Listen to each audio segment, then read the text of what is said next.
We are coming to you live from $1 Million Studios. Your boys, Chris Spizak, a.k.a. Speezy Does It Too. And the benchmark of professional wrestling, Mr. Silky Baines. A.k.a. the enforcer of the Kingdom of Dominance. Speez The Benchmark show on a Monday night, August 6, 2018, following a Monday Night Raw that saw the first ever Monday Night Raw match from Ronda Rousey there, Silky. Yes. What'd you think of that? Yes, it did happen. We're going to get into that because, Silky and I were none too impressed. But we're going to get to your thoughts on it as well. So you guys be sure to chime in with us here, whether you're watching us on Periscope, welcome, or on the YouTubes. Thank you. I hope you will consider subscribing wherever you're watching the show and chime into the discussion here because we are happy to hear your thoughts and share ours with you as well. So we're going to talk a little Monday Night Raw for sure. We will talk some All In because we're getting a better look at the card there. We're going to talk our picks for the my picks for the G1 because, you know, I'm the only person between us still got some skin in the game. I do. No, wait, do I? No, you don't have any skin in the game. And we're gonna get you to that. pick Tanahashi for everything. We're gonna bullshit. get to, I had Jay White, and But we're gonna he's get not in to it yet. We're gonna get to Paul Heyman's ridiculously good promo. How good was that promo That tonight? promo was amazing. Holy shit, that was excellent. So lots to talk about here this evening. So like I said, all of you guys feel free to chime in. Thank you all of you on Periscope for the Super Hearts who are coming through and supporting us over there. We appreciate you greatly. And, we're looking forward to hearing everybody's thoughts. Get the tables. Get the tables. Welcome. Good to see you. And good to see everybody. We're glad to have you guys with us. So, what's up, Alistair Fiend? Glad to have you with us as well. So, let's start off with Monday Night Raw here. We'll go straight into the meat of it here, Soki. We had the Ronda Rousey match against Alicia Fox. I looked at my phone just to double check to make sure that I was giving an accurate time here. 10:05 Central Time. Yes. Before the actual match got started. And thank you for the Super Hearts from Get the Tables. We appreciate that. Alistair Fiend, same to you, sir. 10:05, not exactly showing a lot of confidence in Ronda to carry a long match at this point in her career. Yeah, that match shouldn't have been main event. I mean, it just shouldn't. I mean, when you had to go through that many lengths to cover up her shortcomings, then she should not be in the main event. You could have put the Dolph McIntyre and Rollins match in the main event spot. Which that had an odd ending as well, and we'll get to that also. But, I guess my thinking there is at least they kind of felt like, okay, shit, well, we can run away. You know, we can be done. We can get out of here. And it's Ronda Rousey, and they don't have any trouble. I mean, they're giving her the big push, and, you know, granted, she's creating quite the stir amongst the WWE universe, so... But look, let's not sugarcoat it, folks. And we're happy to hear your thoughts on this as well. So please feel free to chime in. But the two of us looked at each other after that and pretty much said, what the fuck did we just watch? Yeah, I mean, it happened. It was not good. It was not. It was definitely not. And look, it's not as if we were going into this thing expecting a 20-minute marathon where they just absolutely tore the house down. And it was just, you know, match of the year candidate or anything like that. From the purpose of, or from the standpoint of getting Ronda over and making her still look like a badass. It did. I guess it did that. I mean, it did. They should have put her in with someone else. You think it was more Alicia Fox than it was Ronda Rousey? No, it's definitely Ronda Rousey, 100%. Okay. But I mean, someone else that may have been able to carry Ronda a lot better than Alicia Fox. No disrespect to her, but I mean, the proof is in the pudding, and yeah, that sucked balls. It was like just was not very good. Like fat, veiny dick. Okay, that's how bad it sucked. I'm glad you're getting all that in there. Alistair says he's all in. That's good. Alistair thinks it's Ronda as well. Juanito. Welcome, Juanito. Look, I've said before that I'm one of the few, and I'm just going to tell it to you like it is, gang. I'm not sold on Ronda Rousey yet. I haven't been sold on Ronda Rousey yet. I understand the hype around her, of course, because she's a huge name. She's a huge draw, and I get that. I understand that. But from a wrestling perspective, and we even talked about it last week, I'm just not sold on her yet. She hasn't shown me anything to make me think, okay, well, when I get a Ronda Rousey match, I'm going to see something really, really cool.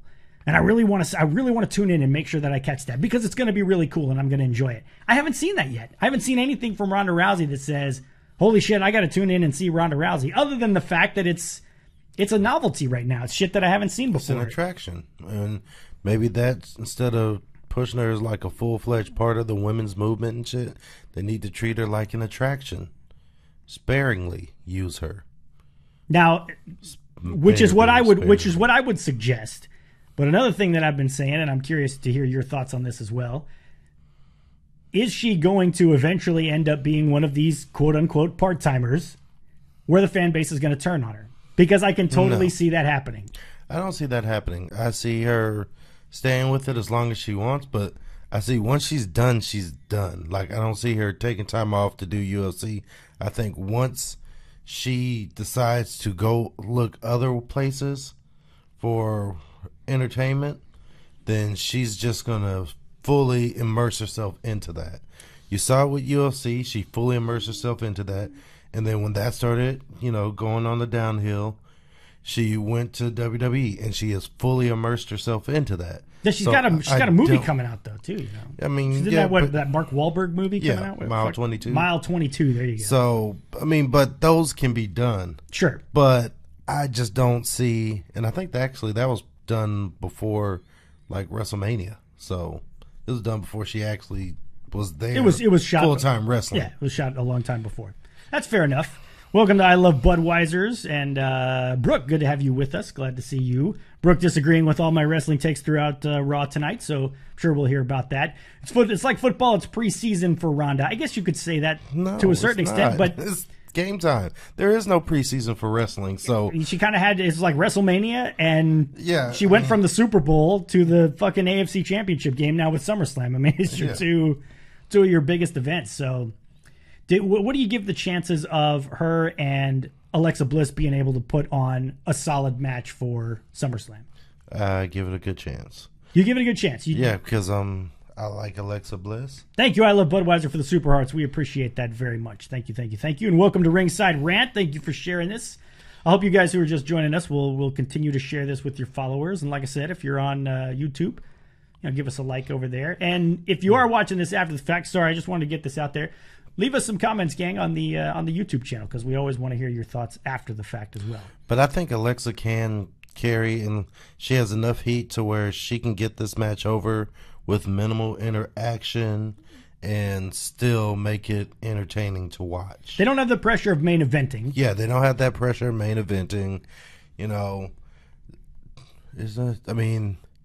Honestly, it's still a little pressure, though, because, that's the match. That match eclipses the triple threat for the SmackDown Women's title. You think so, just because of the hype? Just because of the hype. Just because it's Ronda Rousey. Yeah, I think your hardcores are looking to the SmackDown match and saying, okay, well, say what you will about Carmella. At least we got Becky Lynch and Charlotte in there, so that's going to be a pretty solid match. It's going to be that's going to be a great match. But I think that there's a difference. For SummerSlam, what you want is entertaining. You don't necessarily, if you can get an entertaining match that is a wrestling classic, then yay. Yeah, more power to you. For your big pay-per-views, all you want is entertainment. And I think that will deliver the entertainment value. Will it be a catch killing? Can't even say that. But will it be a wrestling classic? No.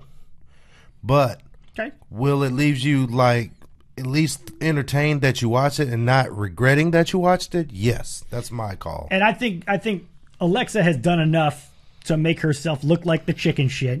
And you've set this match up as, okay, Ronda's finally going to get her hands on Alexa Bliss. So if nothing else, you'll get that. Now let's. Brooke says that Ronda's going to break her in half, and probably a lot of people think the same. Ringside Rant saying rumors of Asuka making it a fatal 4-way a possibility. For SmackDown? For SmackDown, that could be interesting. That would be interesting. Why the fuck not? Yeah, exactly. At this point. I just got to get this guy's comment in there because the Jomo Sapien is one of the great Twitter handles of all time. Jeff Hardy must give a good hand. He's still getting title shots at his age. Well, he lives up to the name, the Jomo Sapien there. So yeah, she loves both our shirts, Brooke. does. All right. I know Juanito's not going to be a fan because Juanito is not a fan of The Rock, of the great one, but, you know. I mean, it's Rock. You have to come around. We're not going to fucking too sweet. God damn it. Going back to Alexa Bliss for a minute, assuming, as Brooke says, that Ronda does break Alexa Bliss in half, what happens with a Ronda title run? Because at that point, want that to happen. You don't want to see her win the title. No, not right now, no. Because you don't think she can carry it and put on good matches, and I don't think to the quality she would need to be the champ. Because when you're the champion, it's more than just the entertainment value. Now you're looked at as the standard bearer, the benchmark. I see what you did there. Of that division. And right now she does not hold those qualities that make you want to say, oh, when she was the UFC champion, she was the baddest bitch in that division. Was she not? And like when you looked at her, you've seen her fights. You knew she backed up everything she said and that she was as good as people said she was. Now this is a different realm. This is true. So now putting the title on her, like for optics, is like saying she's the best. And that's not what you're going to get when you see her match. And it's going to really sour the crowd on her if they put this title on her this quick, because she's not going to be able to go in and week out and have good quality wrestling matches. I mean, there's only so much, interaction with outside members you can do before people start getting sick and see it for what it is a fucking ruse to hide the weaknesses she has right now. Exactly. And I'm gonna come back to that point in just 1 second, but I want to play devil's advocate for a minute. If you're saying that the champion should be the benchmark, should be the standard bearer for that particular brand, I can already hear people saying, well, what about Carmella? Carmella's not the standard bearer for the SmackDown brand. She is. In terms of match quality and as terms of she carries it just not inside the ring but outside. She looks like a champion. She carries herself like a champion. She had a few stinkers, but she's had some good matches. And I think it's different. I think it's different when you're a heel. Yeah, and that's another thing. It's different. You don't have to be the best, but you still need to look and act like a champion. And right now, I just don't see that in Ronda. And that's just my opinion, though. Yeah, so. And you and I have said this before. Carmella's job is to get people to hate her. Yes. And to make people want to see nothing more than for her to get her ass kicked and somebody else to win the belt. And that's what she's done. So in that regard, at least she's done a good job. But you're not going to do that with Ronda. Yeah. So you put the belt on her, and all of a sudden, now what I was going to say a minute ago, the way around that, and this is where I think they would go if they do put the belt on her, this is why I think the fan base is going to be ready to pounce, is you don't ever defend the title all that often. She can still appear on Raw, and she can cut promos, and she can, wander around, looking mean and doing the Ronda walk to the ring. Mean Ronda face. And then smiley. And then, guys, you guys are great. I love you. Thank you very much. Yeah, I don't... they can't possibly do that. I mean, I said that, though, about going Roman and Brock again. And they did that shit. So they could possibly, but I would think they would not want to, especially after all the attention they got, bad attention at that, for Brock being hardly ever there and still the fucking champion. True. I don't think they would rush to go in it again. I mean, at the very least, it needs to be someone who can defend it more than a couple of times. And I don't think if you need that much time between matches to get ready for the next match, you should not be champ. No, I agree with you. Like, if she becomes champ at SummerSlam, we probably won't see her till Survivor Series. Yeah. As far as defending the title. That's because fair. She's going to need that time to work out with whoever they put her in the ring with. I mean, what people don't realize is that in wrestling, you can train. Like, I can literally train anyone. I could train you to do a match. A single match. But there's a difference between training to do a match and training for the career of being a professional wrestler. No question. You can show anyone the moves. You can tell them when to do the moves. And they can pull off a match. And that's what I feel like Ronda is at right now, is that she is doing matches. Yeah, exactly. And not being... If shit doesn't go exactly according to plan, she's going to be totally lost out there. Yes. If something goes crazy, and it's funny because I was watching No Way Out from 02. I'm going back and watching the old Ruthless Aggression pay-per-views because that was a time when I took a little hiatus from wrestling. And in the opening match, it was a tag match. It was Jericho and Christian taking on Booker T and Goldust. And Jericho went to do his lion salt, and the middle rope broke. And those guys just went right through like it was no big fucking deal. And they threw a couple extra moves in there. And instead of Jericho ending it with the lion salt, with his lion salt, jumped up to the top rope, did a moonsault, and that was the finish. But they didn't miss a beat. Yeah. And I figure that's the difference between guys like that and somebody like Ronda. If things don't go exactly according to plan right now with Ronda, I feel like she's going to be lost out there, and it's really going to expose her. So hopefully they don't put her in that position. Thank you, Alistair Fiend, again for the Super Hearts. Silky and Chris versus the Revival. There you go. I don't want any part of the top guys. Best fucking tag team on the planet. Fuck those guys. Fuck those guys. WWE, let the best female wrestler go in... What Ivelisse. Oh, Ivelisse, sorry. Lucha Underground. Gotcha. And I Love Budweiser says Evolution. You would have to have her defending at Evolution. That's probably fair. That is true. You would have to have her defend there. But it's like training for one match at a time. And that's not going to be, I don't think in the long run, her reign is going to be looked at as well, because the fact she's training for each of these matches one at a time, which means she's probably been for weeks now at the PC with Alexa Bliss going over the match. Yeah, and what they're going to do. Yeah, they're not doing her any favors in that regard. I put a poll out earlier because I hate the fact that Ronda smiles so much. Mm-hmm. So I said, in your opinion, does Ronda Rousey smiling and giggling all the time make her look like less of a badass? So I had about 132 votes. 59% said nope, she's still a badass. I mean, she's still legit. 41% says yes, for the love of God, please stop smiling. That is pretty accurate, but yeah, she's still a badass. And NOFX fan, what happened at the end of Raw? We watched a horrible, horrible match. An abomination of a match between Ronda Rousey and Alicia Fox. It was terrible between Ronda Rousey and Alicia Fox. Can we say that it's a goddamn abortion and a disgrace? Can we say that? Can we say, because it was pretty bad. And let's see. If Rousey wins the title, I'm pretty sure that Natty will eventually turn on her, and that's that's fair. Something that we could see as well.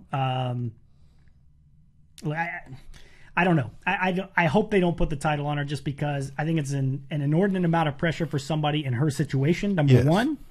And again, like you're saying, I don't know that it does any favors to the women's division in terms of the types of matches that we would get. So moving on from Ronda, can we talk about this Paul Heyman promo? Yes. Holy shit. That Paul Heyman promo was awesome. That pretty much made Monday Night Raw for me, because as a guy who's a film guy, and that's my background in entertainment, there is nobody that, I mean, I said it on Twitter earlier. I compared him to like a method actor, and granted, he doesn't do it very often, but this is the second time where we've seen Heyman just in a really bad spot. I think the last time was after Brock got squashed by Goldberg. Yeah, in that 90-second match or whatever, and Heyman came on and he hadn't shaved and he looked like he hadn't slept in a couple days. But tonight was on a whole nother level. It was. I mean, holy shit, it was so good. That was like fucking Emmy. If wrestling could be considered for the Emmys, that would definitely get a nod, because, I mean, you could tell just from the jump looking at it, like his eyes were red, so he looked like he had been crying. He looked like he had kept rocking back and forth, the bags under his eyes. Like, you can tell when someone's going through and like really emotional and you're forcing them to talk, a lot of times they do that. They'll like rock back and forth. Like, he kept going off topic of what was going on. Like, she would ask him a question, he'd start to answer it, then he'd go somewhere else. And that's classic diversion, because he did not want to face the questions he was being asked. Yeah, totally. And it, like, you could tell it looked like it really hurt him to the core to even be in this situation to have to answer these questions. Yeah, it was great. get to some of your comments here. I Love Budweiser says, Paul Heyman acting performance of the year because he looked so upset. I totally agree. Alistair Fiend says, great writing. Brooks says, the devil advocate can put on a great performance. Totally agree. He was not stoned, Alistair. He was, well, maybe he was, but, you know, it was pretty good. Yeah, and that, to me, and kudos to him, because I said this before, and I stand by this. What makes this Roman Brock matchup more intriguing for me than the previous ones is the Paul Heyman angle.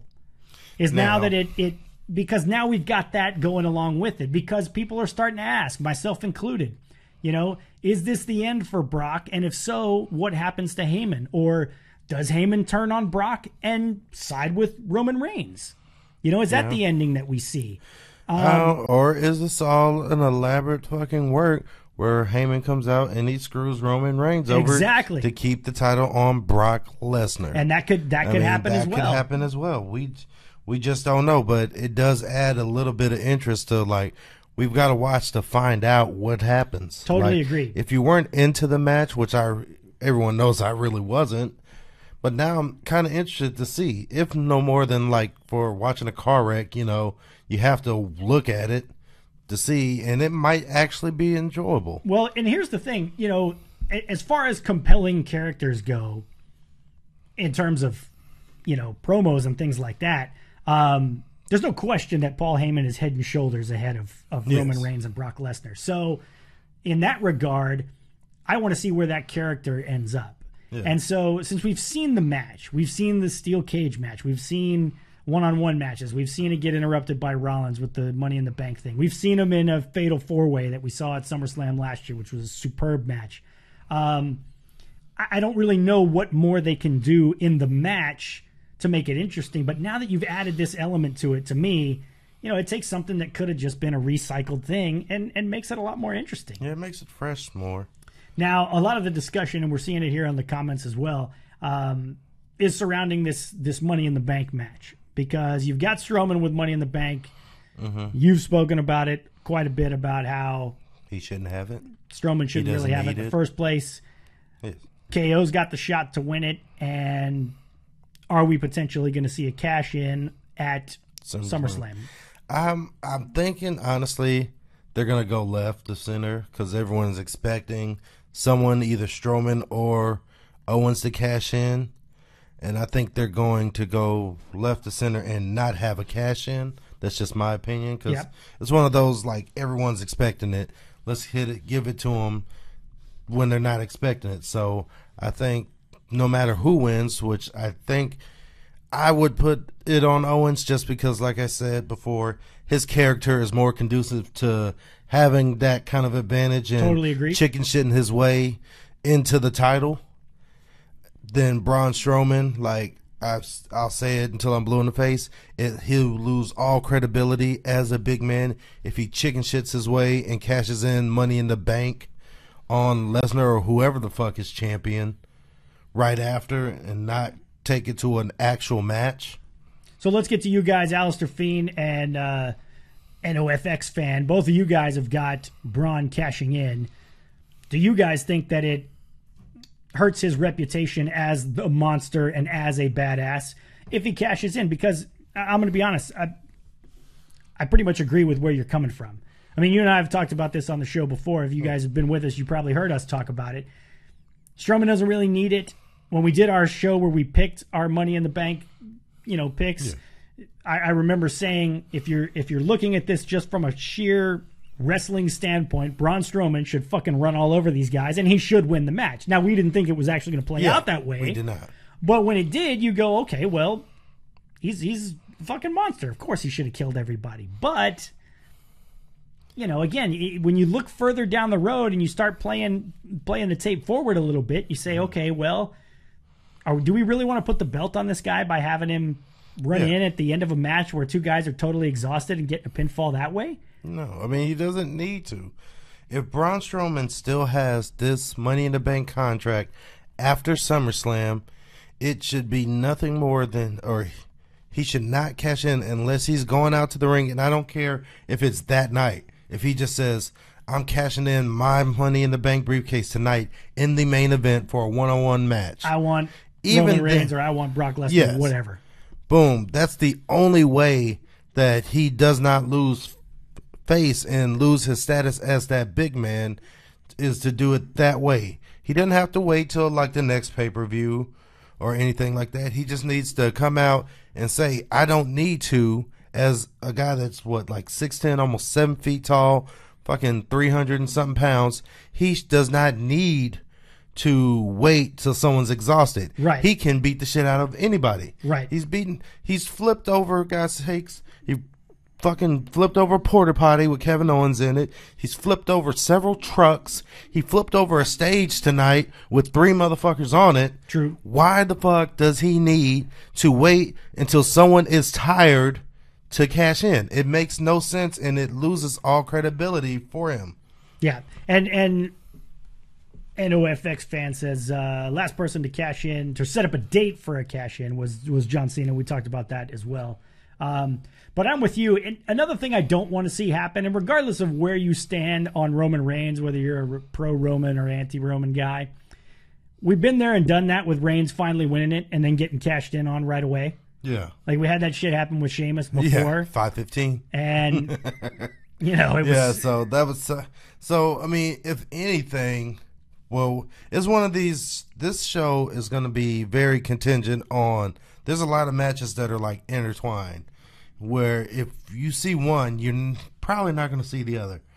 Like, if you see Kevin Owens win, then you're pretty sure going to see either Brock Lesnar retain or he's going to cash in at the end of that, kind of like Seth Rollins did. You think it's far more likely for a cash in that night if Kevin Owens wins the match earlier in the night? Yeah, if he wins the match earlier in the night, and Brock Lesnar, like I say, because we've, like you just said, we've seen this before with the Roman Reigns winning and then getting cashed in on.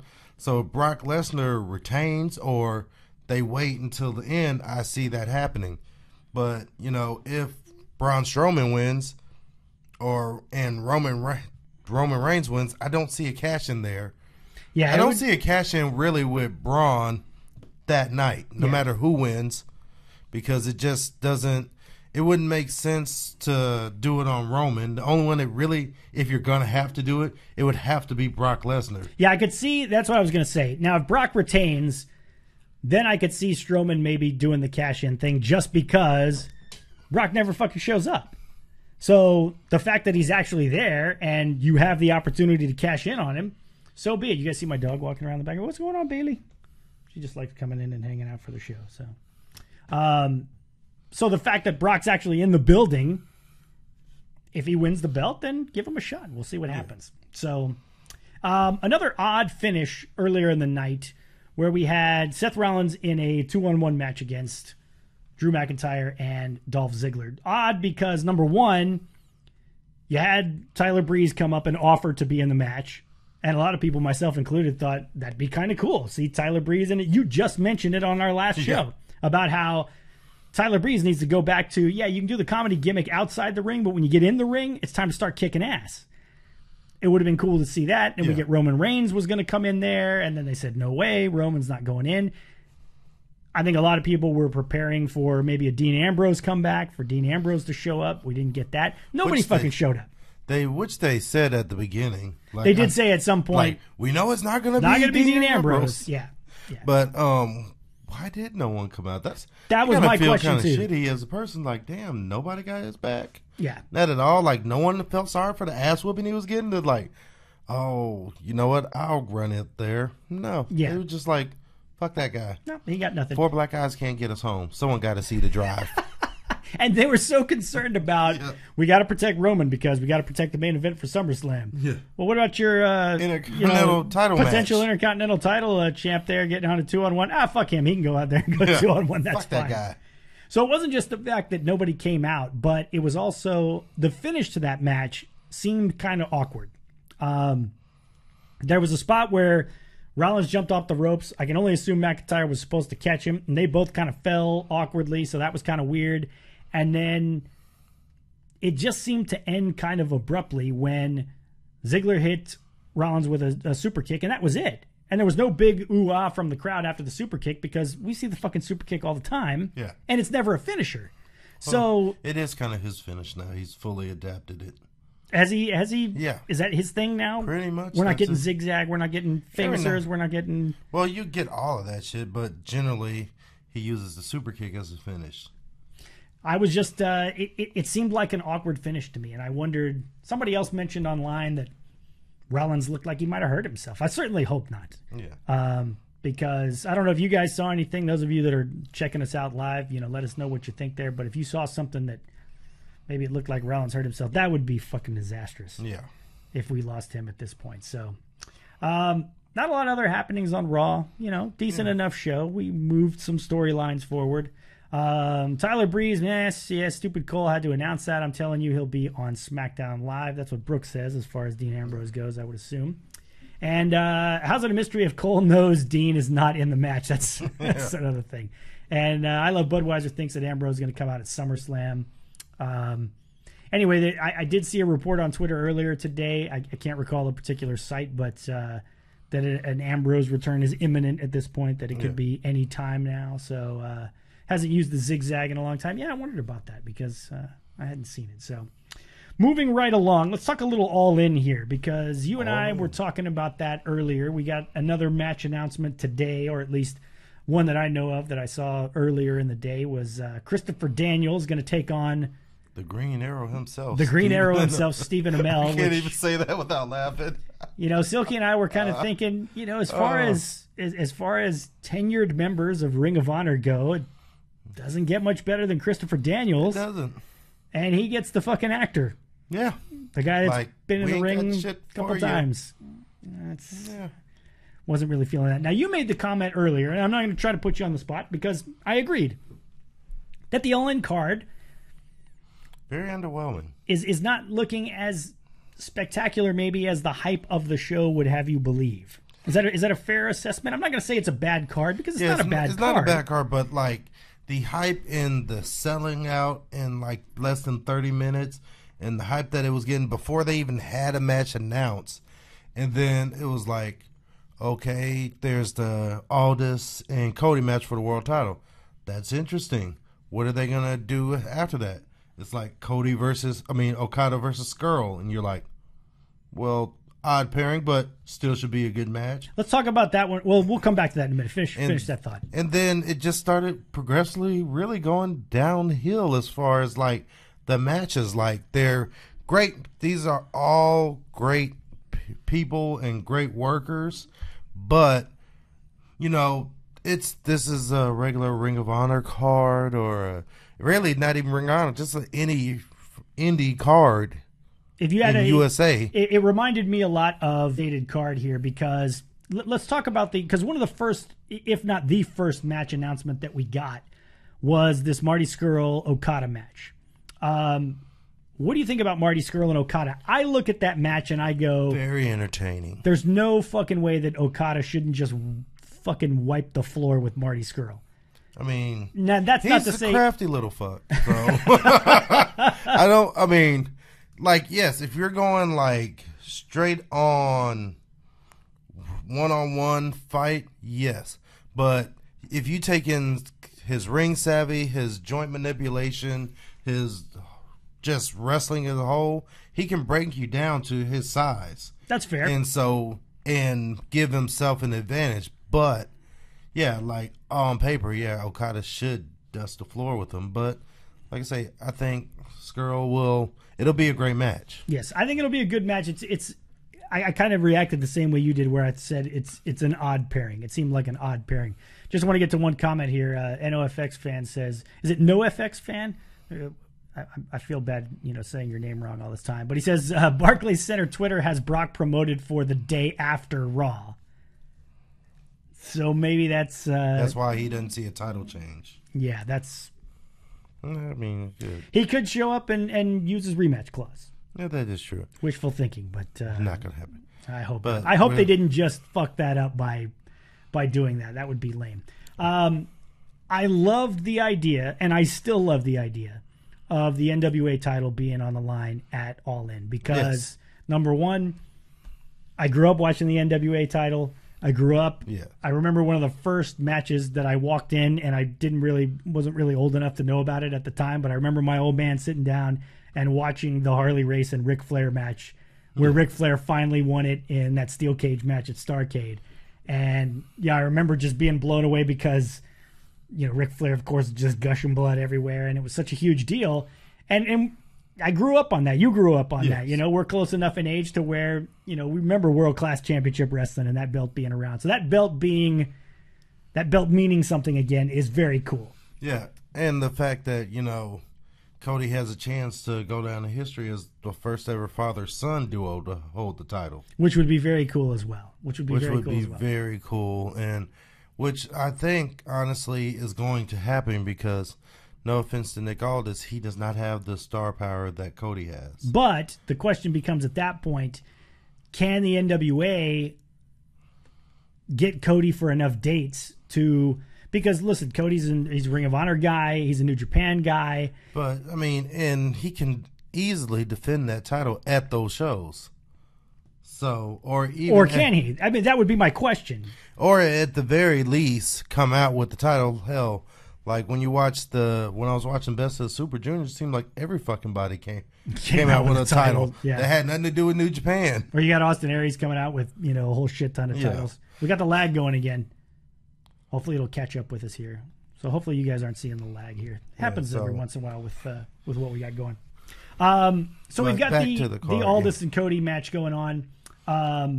Joey Janela against Adam Page. Couldn't give a shit about that match. And granted, I don't follow a lot of Joey Janela, and you like Adam Page enough to pick him in the fucking... Yeah, shut up. To pick him in the So we're going past that.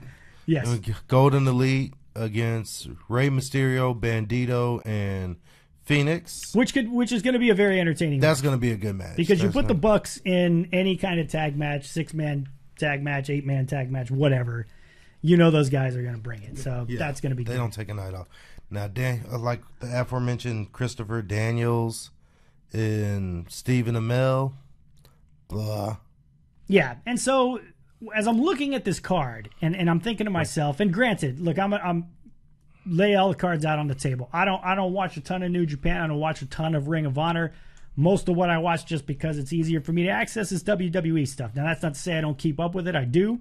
But I certainly don't get to watch as much of that stuff as I would like. So I have a feeling that if I had a greater investment in these guys, I may be more interested in these matchups. But that could be true. But I watch and I keep up with it, and it's just, it's a great card, and I'm sure they're going to be all great matches. But it's like I'm missing the star power that the hype was leading me to believe you were going to come up with, like this world-ending paper or show. Because it looks like a great show, but there's a lot of people still that I don't know if this card's even fully fleshed out, because also there's going to be Omega, which he hasn't been. He's not in a match as of yet. That's what I was going to say. To be fair, you're probably your biggest name on the card. Kenny Omega still doesn't have a match. So maybe do an Omega versus Jay Lethal, just not title for title, just champion versus champion. You got Matt Cross, you got Chelsea Green, you got Britt Baker. Yeah, these aren't guys that are gonna move the needle in a huge way. Aside from Omega for sure, and probably Adam Page as well. And you still got Pentagon in there, or Penta L0, whatever he's calling himself now. But, again, like, take the G1 special that they did in San Francisco. Yeah. That was a pretty fucking solid card. That was. You had Kenny Omega and Cody. They had a fucking great main event. There were Juice and Switchblade. Juice and Switchblade was fucking awesome. So, like, you and I said, holy shit, like, we got to watch this card. And we did, because it was a rock solid card. Like, yeah. I'm looking at All In right now, and I'm going, if I missed this, would I feel like I really missed out on something spectacular? And I got to be honest, at this particular point in time, I don't. And it's not because I want the event to fail, and it's not because I don't like those guys, and not because... It's one of those, it's like, Am I going to go out of my way to watch it? Probably not. At this point? Yeah, probably not. But, I mean, I'll look up the results. Now, we should say, and again, in the interest of putting all the news out there, they did announce that it was going to be available, number one, on Fight TV. Yeah. So you can order it, and it will be available on pay-per-view. Those of you who are Honor Club members, it's going to air on Ring of Honor's Honor Club. That was one of the huge questions because they had to partner with somebody in order to get this thing on pay-per-view. So that's great because there are a lot of people that want to watch it. And it's going to do some big numbers again. Maybe sign up for that free Honor Club so we can watch it. Maybe so. Maybe so. So that was a question I was going to ask you, and I want to put it out there to those of you who are joining us live and those of you who are watching the replay here, and let us know. Either leave us a comment on YouTube or hit us up at Speez Benchmark on Twitter and let us know. Do you think that because I kind of contended from the get-go, and I think other people have agreed, that it's not so much the event itself as it is there is a significant portion of wrestling fans out there that are so heavily invested in the Young Bucks and in Cody just as individuals. Yeah. They love these guys. And when word came out that these guys were putting on a show, these fans were going to bend over backwards to make sure that this show was going to be a success because they're invested in these guys. Do you think that's a fair statement? Is it more so about the event being successful, or is it more so that people are so invested in the guys putting on the event that they want to see it do well? Or is it fair to even separate those things? Is it a little bit of A, a little bit of B, honestly. I mean, it doesn't matter where the support, but they are supporting. That's the main thing. Yeah. Is that there's a groundswell of support to get this show over. And, I mean, at the end of the day, will it be the world-breaking show that I was thinking because of the hype? Probably not, but it'll be a good show. I mean, I think that we still don't know like the metrics of it, like if it's even going to make money. Yeah. But I mean, at that point, you sold out a 10,000 seat arena, which is what your goal was. They're not a fucking promotion. They're all rich as shit. I mean, you don't want to lose money, but I don't think they're necessarily like sad if they lose something. You know what I mean? They're going to come out of this looking coming great, out of, no matter what profit. happens. I don't think, and I could be totally wrong, but just from I've seen in interactions, I don't think the profit is secondary. They just wanted one to prove that they could sell out a 10,000 seat arena. They did that. Now they want to have the best show. Now, hell, they have a fucking battle royal. It's called the over-budget battle royal. Right. And we saw some of the guys in here. Moose, Jordan Grace, Colt Cabana, Ethan Page, Rocky Romero. There'll be 10 other guys that they're going to announce as well. Oh, I love the fact that at the bottom it says, after it shows all the people that are also booked, it says not booked. Flip Gordon. Yes. And Dennis Stamp, rest in peace. But he'd be booked before Flip. The fucking dead guy would be He's a booked goddamn before Flip. fucking idiot. Sorry, but threw in some Jim Cornette there. And also, we forgot about the Briscoes versus SCU. SoCal Unlimited. So Frankie Uncensored. Kazarian. Sorry, say Unlimited? Did I say Unlimited? You said Unlimited. Sorry, SoCal Uncensored. SCU. Scorpio Sky and Frankie Kazarian. So, and again, but that's not anything earth-shattering in terms of what we may have seen before. So it's all been seen before. All of this, with the exception, obviously, of like Amel and Daniels, the Golden Elite one. But the rest of them have really been seen before. Or if it hadn't been seen before, it's because those people weren't on that level. So this is a come up for a lot of people. That's true. That's true. So to show that they can hang on this big of stage. Does this show have to be? Does it need to have? Do people need to walk away saying, "Wow, that was a great show and there were great matches," for this to be looked upon as a success? Or is the fact that it's already sold out and it's already done its thing and they've already done what they set out to do, like you said, selling out the 10,000 seat arena, is this thing going to be considered a success no matter what happens on the card at this point? It's hard to say. I'd say a little bit of both. Like, they have done what they set out to do, which is sell out. So in that aspect, yes, it's a success. But then once you get past that, you go to the actual show. Right. And for that show to be a success, yes, absolutely. They have to walk out saying that, feeling like, even if it's not, obviously it's not realistic to think every match is going to be a show stealer, but to feel like they got their money's worth. Like there was enough matches on the card that were good enough for a fan to walk out and be happy with however the fuck much they spent on the ticket to get there. Yeah, see, and I'm of the opinion, and I could be wrong on this, I think at this point, it doesn't matter what happens on the card. I think the fact that they... Well, I mean, it does. They did... It does, not to say that they can go out there and put on a bunch of shit matches, but you and I are both of the opinion that they're not going to go out and put on a bunch of shit matches. But at the same time, like if people walked away and said... It's kind of like a WrestleMania. Mm-hmm. You know, when I look back at this year's WrestleMania, I got to take my son with me. I'm always going to remember that because I got to take my kid with me. He's always going to remember that because it was very first WrestleMania. But when I go back and look at the matches at this past WrestleMania, I mean, was there anything that really stuck out to me as, holy shit, I'm never going to forget that match? No, not really. I mean, there were some really good matches on there. First match. Yeah, that's what I'm saying. There were some really good matches on there, but nothing where I say, you know, I'm going to look back and go, holy shit, I've never seen anything like that. I feel like it's going to be a similar thing here. I feel like folks at the end of the day are going to say, I was at the very first All In, assuming that it becomes something that is a yearly thing. And if it is a one-time thing, I was at All In. And at this point, that's what matters. You know, they've done what they set out to do. They've quieted a lot of critics who said that there was no way that it would ever happen. And at this point, you know, you don't ever want to say the matches are secondary, but at the same time, if they don't go out and just completely knock it out of the park, I don't think you look at this as a failure as a result. I think it's still going to be a good event. The internet will determine that because of the fact that afterwards, I mean, it depends on how bad the match was or a specific match was because, yeah, it can definitely lose momentum if assloads of people go in and talk about, oh, I was at All In. This match was the worst match I've ever seen, blah, blah, blah. You know, the sad thing is in this business and really in life, negative stays around way longer than the positive. Yeah, unfortunately, you're right. You can remember, you may not remember one moment that was like, oh my God, but I bet you can remember every shitty moment there at WrestleMania.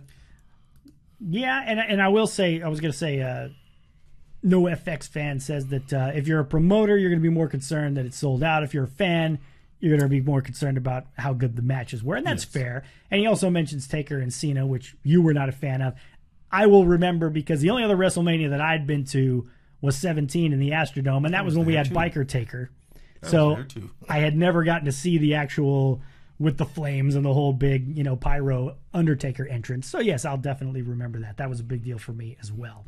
So before we get out, we're coming to the close of this year's G1. We finally saw a Kenny Omega loss. Which was an excellent match. And what many are saying was the match of the tournament to Ishii there. So I'll let you amend your picks yet again, Silky. Oh, yeah, I'm definitely going to. For those of you just joining us, Silky had Hangman Page against Tama Tonga in the final, with Tama Tonga winning, and Hangman Page was the very first man to be mathematically eliminated. No, Juice, technically. No, it was Hangman Page. He even put it on Twitter that he was the first man to get mathematically eliminated. Tama Tonga, now, in full disclosure, I also picked Tama Tonga to win. But I had Switchblade Jay White in the final, which is still a possibility. It's still a possibility. I mean, it literally needs to be, someone needs to beat Tanahashi.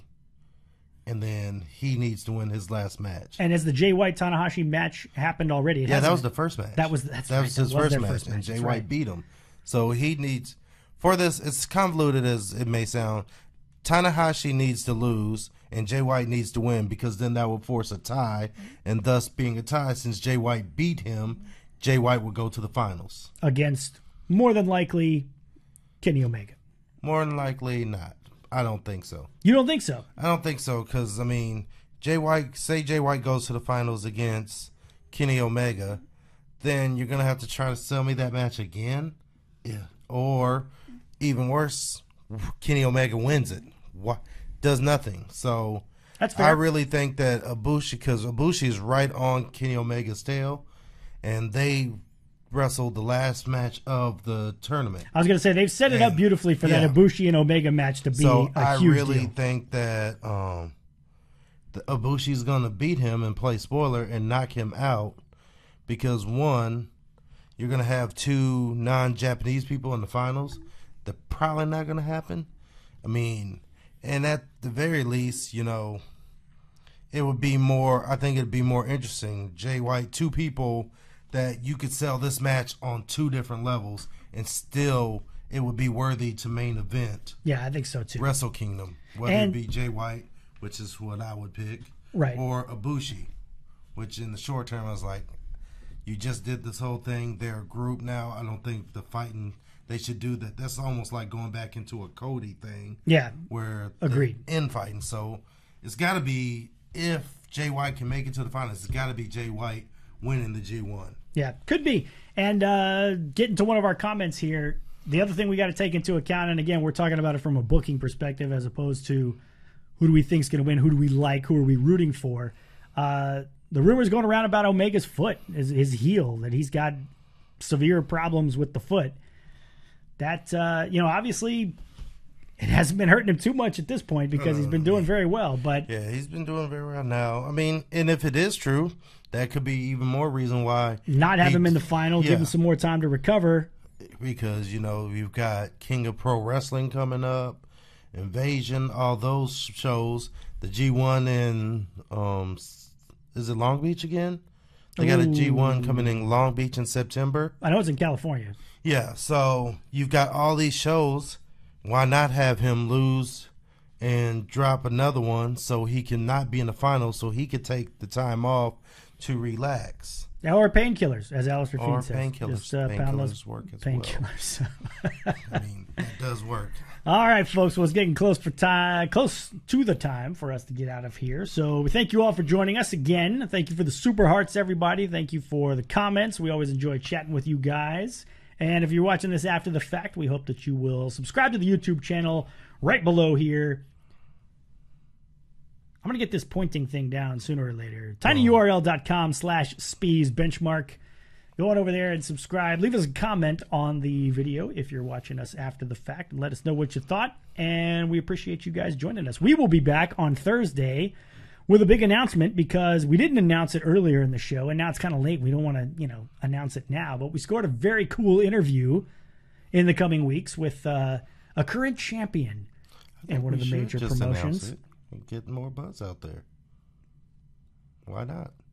Okay, well, then I was going to have a nice little graphic that came up that said, guess who's coming with us. But anyway, 1 week from this Friday, we will be joining our good friends at Lions Pride Sports for a show at in Bryan College Station area here in Texas. And speaking of Bryan, that is the gentleman that's going to join us a week from Friday, the Machine himself, Brian Cage, X-Division champion on Impact Wrestling. Brian Cage will join us on the show live to take your questions.